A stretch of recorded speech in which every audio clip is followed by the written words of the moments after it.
কিছু নিয়ম আছে। টয়লেটে যখন যাবো বাম পা আগে দেবো, দোয়া করবো।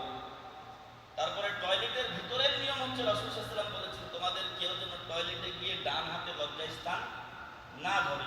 ইস্তেঞ্জা যদি জরুরি কোনো অ্যাক্সিডেন্ট না থাকে তাহলে ডান হাতে যেন ইস্তেঞ্জা না করে, কারণ ডান হাতটাকে আল্লাহ তাআলা সম্মান মর্যাদাবান করেছেন, সম্মান দিয়েছেন। বাম হাতটা ময়লা আবর্জনা পরিষ্কারের জন্য আল্লাহ তাআলা দিয়েছেন, রাসূল সাল্লাল্লাহু আলাইহি ওয়াসাল্লাম এভাবে ব্যবহার করেছেন। ফলে ডান হাতে যেন সে লজ্জাস্থান না ধরে। বাহির যখন হবো তখনও আমার হুকুম আছে, সেটা হলো ডান পা দিয়ে বের হবো এবং দোয়া করবো। বিশেষ করে গুফরানাকা ছোট্ট একটা দোয়া আছে, তো আমরা যেন এই দোয়াগুলো করতে এবং হাম্মাম বা টয়লেটের যে নিয়ম আছে সেগুলো পালন করি। অনেকে আমরা এগুলো খেয়াল করি না, অনেকে জানি কিন্তু বেখেয়ালে অলসতা করে আমরা এগুলো আদা করি না, যার ফলে আমরা সুন্নাত মোতাবেক টয়লেটও করি না।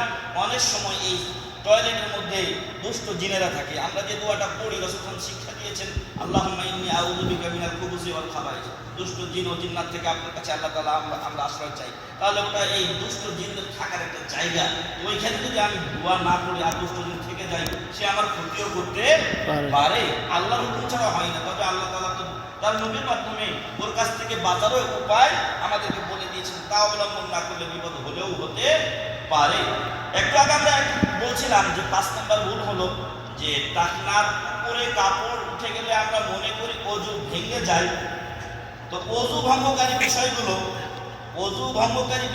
একটু বলে দিতে চাচ্ছি।